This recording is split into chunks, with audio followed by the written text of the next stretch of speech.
नमस्कार। आज हम आपको भारत के 52वें मुख्य न्यायाधीश न्यायमूर्ति भूषण रामकृष्ण गवई के प्रेरणादायक जीवन से परिचित कराते हैं। उनका जन्म 24 नवंबर 1960 को महाराष्ट्र के अमरावती में हुआ था। वे एक अम्बेडकरवादी और बौद्ध परिवार से आते हैं। उनके पिता रामकृष्ण सूर्यभान गवई एक प्रसिद्ध सामाजिक कार्यकर्ता, सांसद और कई राज्यों के राज्यपाल रह चुके हैं। न्यायमूर्ति गवई ने एक नगर पालिका मराठी स्कूल से शिक्षा की शुरुआत की और आगे की पढ़ाई मुंबई, नागपुर और अमरावती से पूरी की। कानून की डिग्री अमरावती विश्वविद्यालय से लेकर उन्होंने 1985 में वकालत शुरू की और बॉम्बे उच्च न्यायालय के नागपुर पीठ में लंबा समय बिताया। वे अमरावती नगर निगम और विश्वविद्यालय के स्थायी वकील भी रहे। सन 2000 में सरकारी वकील बने और सन 2003 में बॉम्बे हाई कोर्ट के अतिरिक्त न्यायाधीश नियुक्त हुए। सन 2019 में वे भारत के सर्वोच्च न्यायालय के न्यायाधीश बने और 14 मई 2025 को राष्ट्रपति द्रौपदी मुर्मू ने उन्हें भारत का 52वां मुख्य न्यायाधीश नियुक्त किया। वे इस पद पर पहुंचने वाले पहले बौद्ध और दूसरे दलित व्यक्ति हैं। शपथ ग्रहण के बाद उन्होंने अपनी मां के चरण छूकर आशीर्वाद लिया, जिससे यह अवसर और भी भावनात्मक बन गया। उनके संघर्षों, ईमानदारी और जनसेवा की भावना ने उन्हें न्यायपालिका की सर्वोच्च कुर्सी तक पहुंचाया है, जो देश के हर नागरिक के लिए प्रेरणा का स्रोत है। और संकेत हो गया माननीय राष्ट्रपति महामहिम श्रीमती द्रौपदी मुर्मू के आगमन का। सभी उनके सम्मान में दरबार हॉल में खड़े हैं।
माननीय राष्ट्रपति महोदया, आपकी अनुमति हो तो समारोह का शुभारंभ किया जाए।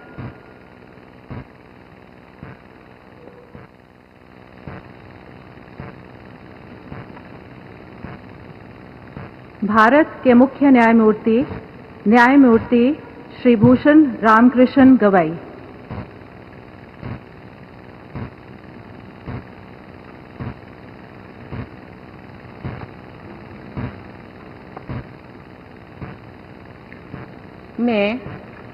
मैं भूषण रामकृष्ण गवई, जो भारत के उच्चतम न्यायालय का मुख्य न्यायमूर्ति नियुक्त हुआ हूँ, जो भारत के उच्चतम न्यायालय का मुख्य न्यायमूर्ति नियुक्त हुआ हूँ, सत्यनिष्ठा से प्रतिज्ञा करता हूँ कि मैं विधि द्वारा स्थापित भारत के संविधान के प्रति सच्ची श्रद्धा और निष्ठा रखूंगा। सच्ची श्रद्धा और निष्ठा रखूंगा। मैं भारत की प्रभुता और अखंडता अक्षुण्ण रखूंगा मैं भारत की प्रभुता और अखंडता अक्षुण्ण रखूंगा तथा मैं सम्यक प्रकार से और श्रद्धापूर्वक तथा अपनी पूरी योग्यता ज्ञान और विवेक से तथा मैं सम्यक प्रकार से और श्रद्धापूर्वक तथा अपनी पूरी योग्यता ज्ञान और विवेक से अपने पद के कर्तव्यों का अपने पद के कर्तव्यों का भय या पक्षपात अनुराग या देश के बिना पालन करूंगा भय या पक्षपात अनुराग या देश के बिना पालन करूंगा तथा मैं संविधान और विधियों की मर्यादा बनाए रखूंगा तथा मैं संविधान और विधियों की मर्यादा बनाए रखूंगा।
माननीय राष्ट्रपति महोदया, आपकी अनुमति हो तो समारोह का समापन किया जाए।